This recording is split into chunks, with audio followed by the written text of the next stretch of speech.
এবার এটা আপনারা গরম গরম ভাত বা ভাতের সঙ্গে বা রুটির সাথে, যারা ধনে পাতা খান ওপর থেকে ধনে পাতা ছড়িয়ে দিতে পারেন। আমরা খাই না বলে দেয়নি। এবার গরম গরম ভাতের সঙ্গে বা রুটির সঙ্গে পরিবেশন করুন। রুটি, পরোটা, ভাত সবকিছুতেই, ফ্রাইড রাইস সবকিছুতেই ভালো লাগবে। এই সন্ধ্যা সংসার থেকে বলছি, আমি একটা চিকেনের নতুন রেসিপি আপনাদের বানিয়ে দেখাচ্ছি। 1 কেজি চিকেন, এটাকে ভালো করে ধুয়ে নেবেন।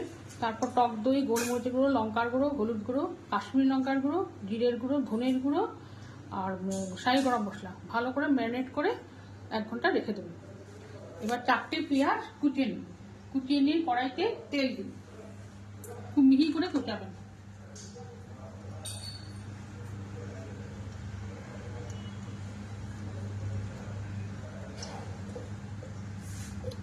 কুচিয়ে নিয়ে তেল দিন। তেল দেওয়ার পর তেলটা গরম হয়ে গেলে পরে এর মধ্যে একটা তেজপাতা দেবেন।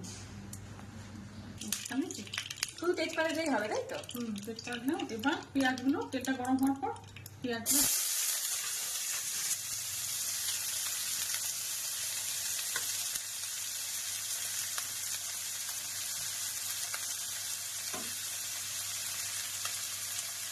এবার পেঁয়াজটা লাল হওয়া পর্যন্ত ভাজবেন আপনারা।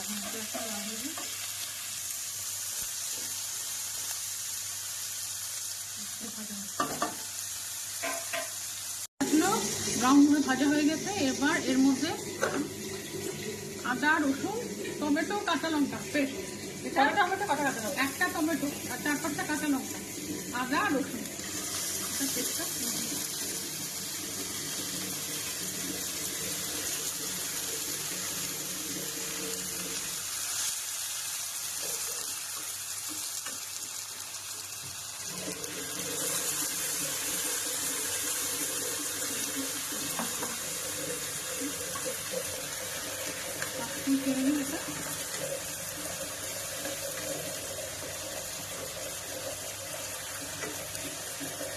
নুন বা চিনি দিতে হবে না। এখন নুন তো ম্যারিনেট করতে মাখানোর সময় নুন দেওয়া হয়।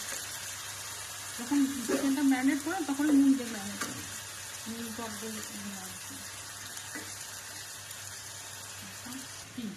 চিকেনটা দিয়ে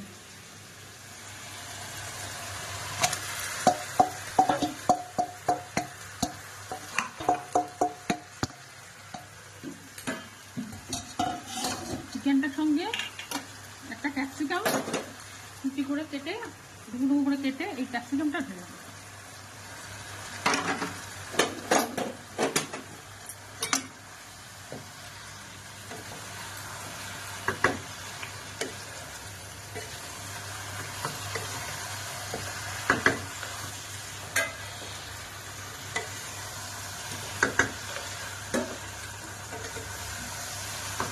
এবার চিকেনটা ঢাকা দিয়ে রাখুন।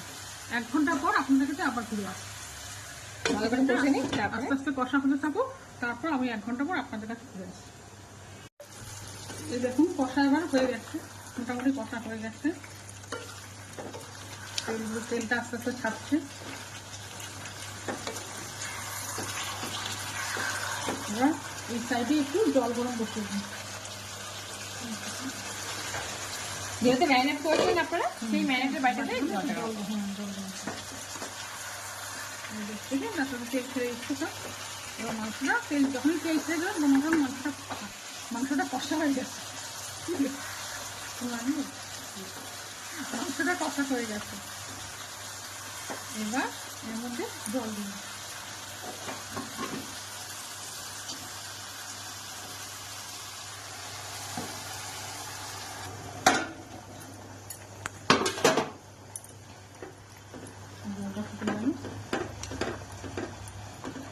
মাংসটা সিদ্ধ হয়ে গেছে, টিপে দেখুন মাংসটা সিদ্ধ হয়ে গেছে। মাংস সেদ্ধ, হাত থেকে মাংস ছাড়ানো মানে মাংস সেদ্ধ হয়ে গেছে। ফুটে গেল ঝোলটা। এবার এর মধ্যে নুনটা একটু দেখে নেবেন ঠিক আছে কিনা। গরম মশলা আর ঘি দিন। দেখুন গরম মশলা 1 চামচ ঘি দিয়ে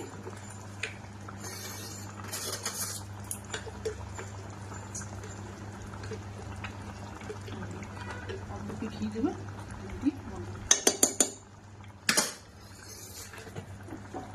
হয়ে গেল চিকেন রান্না। চিকেন কষা।